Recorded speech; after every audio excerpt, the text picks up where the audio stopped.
With a career spanning over 4 decades, Tom Petty has cemented himself as one of the greatest rock and roll singers of all time. I'm One Bad Comic, and this is Vinyl Snax.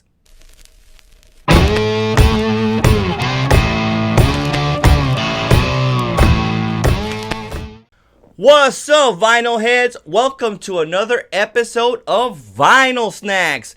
Thank you guys so much. I want to give a big shout out to all the regulars out there that are commenting, liking, sharing my content. I truly appreciate you from the bottom of my heart. And if you're new to the channel, what's up, player? Welcome to my channel.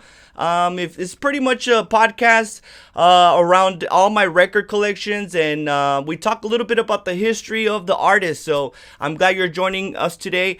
Today we're going to be talking about probably one of my favorite albums of all time, just of any genre.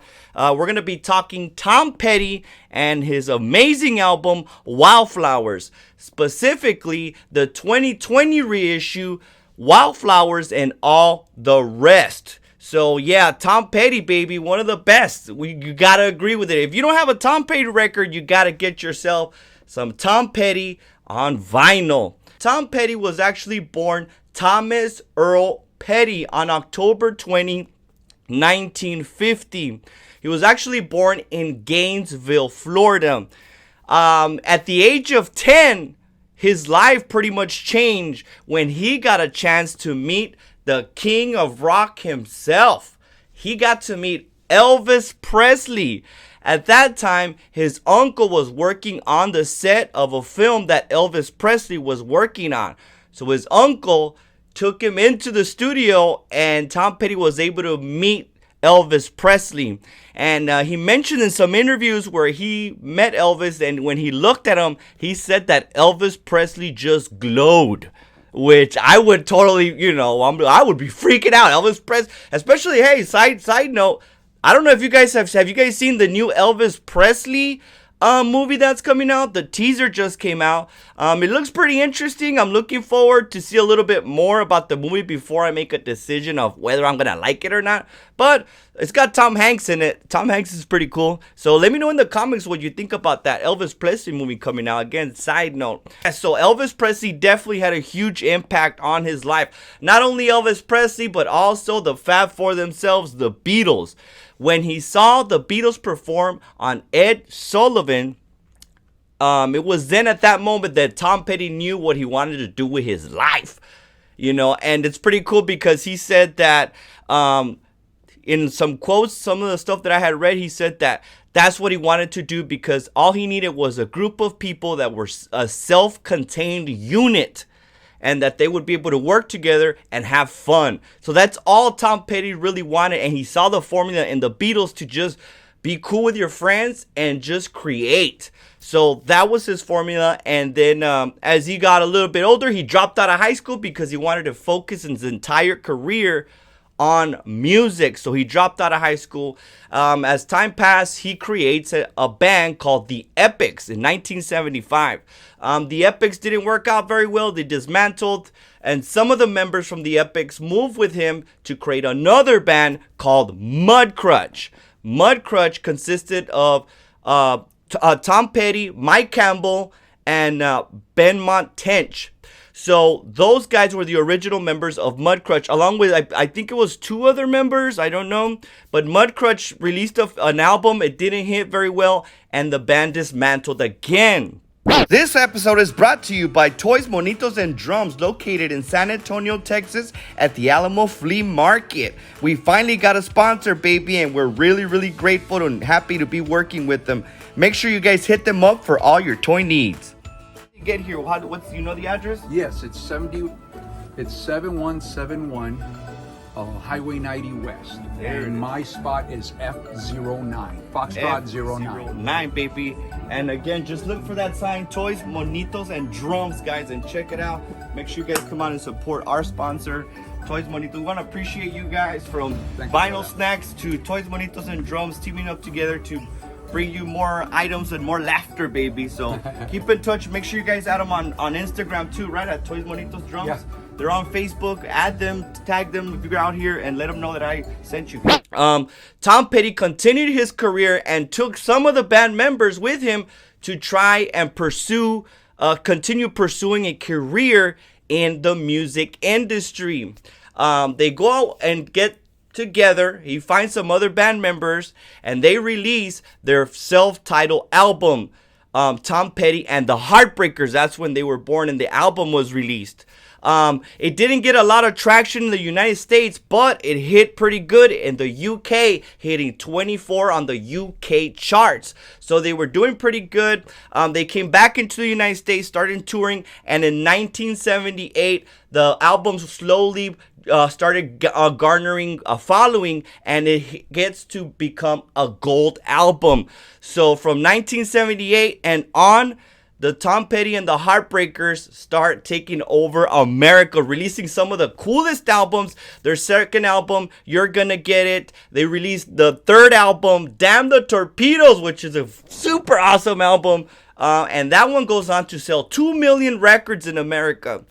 So after that, they release another album called Hard Promises, and that one also goes certified platinum, baby. So from the 1970s to the 1980s, Tom Petty and the Heartbreakers are killing the game with some amazing albums. So as time passed a little bit, in 1988, Tom Petty decides to kind of do his own thing a little bit, and he gets together with some of the greatest musicians of all time, dude. It's like the Justice League of like rock and roll almost, dude. Like, it's pretty awesome.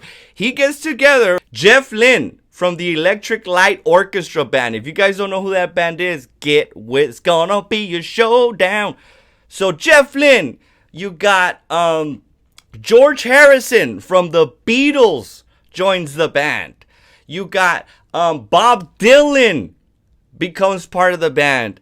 And who else? None other than the coolest guy ever, Roy Orbison, also becomes a member of the band. So all these amazing rock and roll legends get together and they create a band called the Traveling Wilburys. A lot of people, I mean, it's kind of weird. Sometimes I'll bring it up and some people they had no idea that there was a band called the Traveling Wilburys with all these amazing musicians on it. Now, they released, I think they were able to release 2 albums, but unfortunately, while I think the second one was being made, Roy Orbison passed away, so the band was really, really short-lived. But I highly recommend you guys check out the Traveling Wilburys. There's a specific song that I would recommend, End of the Line. Congratulations. Check those songs out. They're really, really good. So shortly after that, Tom Petty goes on and releases a solo album, okay? A solo album that he names Full Moon Fever, okay? This album becomes a massive hit. And not only that, it also includes some of his biggest hits, including I Won't Back Down, which is an anthem. It's one of the greatest songs ever written, to me personally. I love it. It also has Free Fallin' on it.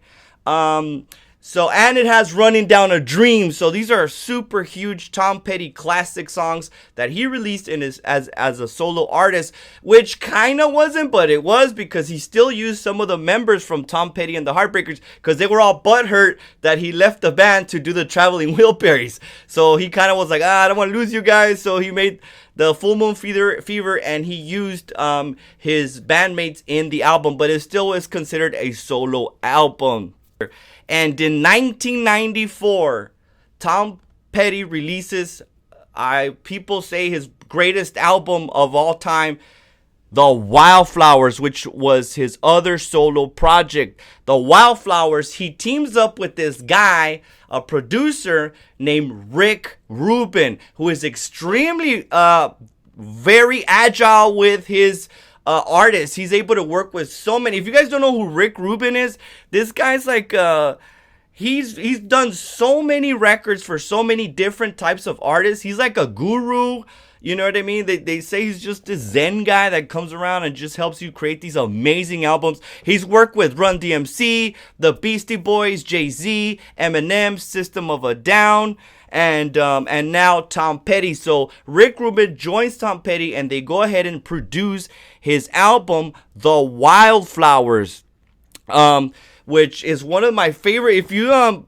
go ahead and check the album out. The album out has some amazing songs on it. Again, it has another great hit of his, You Don't Know How It Feels, which is super good. This was actually he considered it himself his divorce album, because during that time he was pretty much on his way out of his 20-year relationship with his wife. So all of this came from the heart, dude. It was all corazón, dude. So you could hear some of the songs where he kind of is letting all that flow through him, like a song called Time to Move On, which I highly recommend. Cabin Down Below, super cool. I love that song. There's a lot of really good songs on this album that I highly recommend. But yeah, 1994 he releases the Wildflowers album.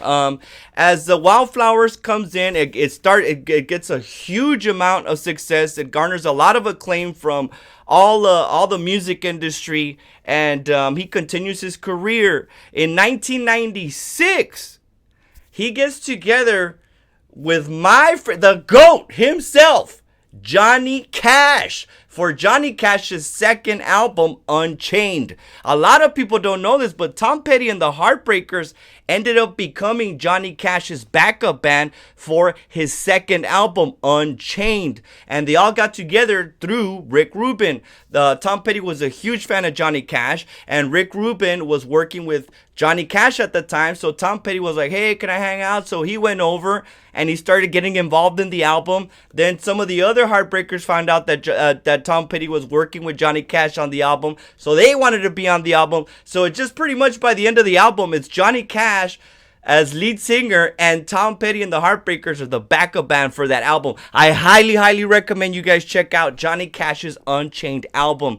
Some cool things about him, he also did a lot of film and things like that. He actually was featured as a guest on a show called King of the Hill by a guy named Mike Judge, who we all know was the creator of Beavis and Butthead.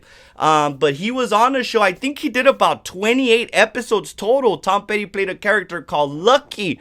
So if you guys ever watch King of the Hill and you see a character named Lucky, that's gonna be Tom Petty, dude. That's pretty dope, right? This album was actually going to be released as a double album. That's what Tom Petty originally wanted it to be.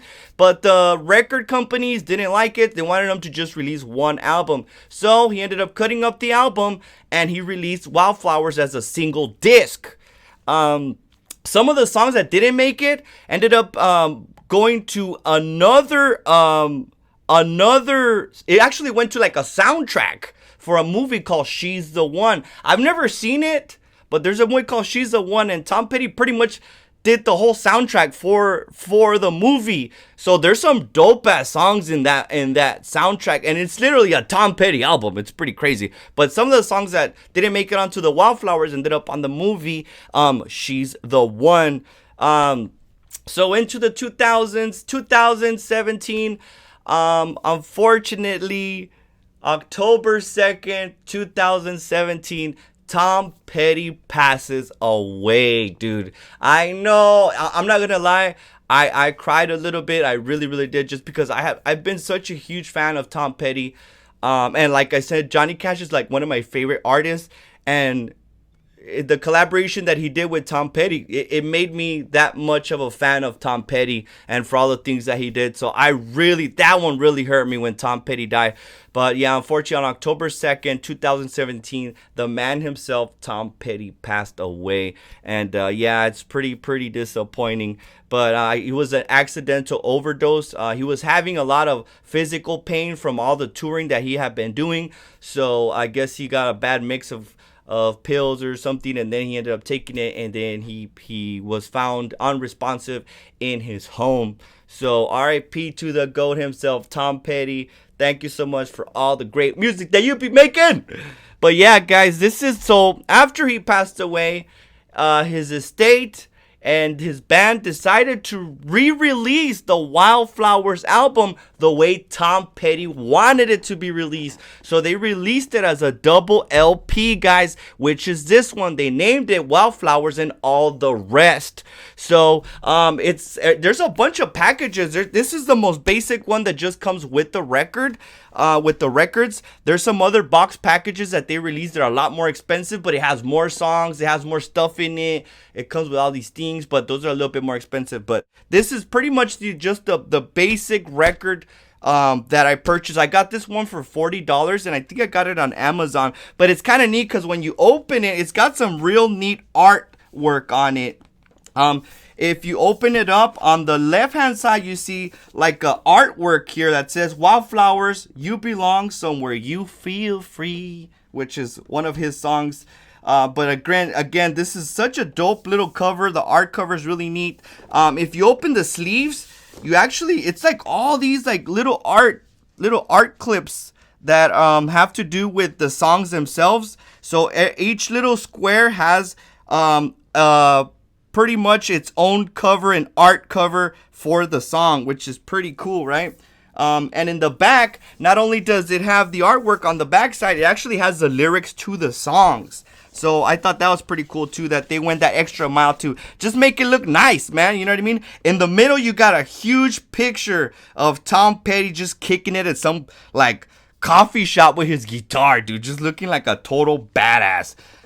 So that's pretty cool too. A big picture of Tom Petty just looking all cool. And then on the other side, it says All the Rest, which is a mention of the reissue album. And it's got like some fields of like wildflowers and the sun in the middle. It looks really, really, really neat. And at the very, very back of it, you see a bunch of picture clips of them when they were producing the album. So it's just all these like, you know, candid pictures that they took while they were performing while they were recording the album, the Wildflowers. So just check out the music, man. Tom Petty is one of the most important figures in music and in American music itself. I think he's just amazing, man. And I'm so glad that I'm aware of him, and that he has left a huge catalog of music for us to jam out to for many years to come. So yeah, R.I.P. to the GOAT. Quick little thing though. The band itself, the Heartbreakers, the remaining bands, have been considering, and they're openly considering, doing a Wildflowers tour with guest singers as the lead singers, just to commemorate and give a big tribute to Tom Petty, because he wanted to do a Wildflowers tour, but he never got the chance. So there's still hope that we can still catch the Heartbreakers on the road with some dope guest singers. I'm assuming they're gonna have some pretty special performers with them, so at least we got that to look forward to. But I guess that's about it, guys. Again, thank you so much for joining me today on this episode, and I hope you guys have a wonderful day, baby. I'll check you on the next episode of Vinyl Snax, baby. Peace.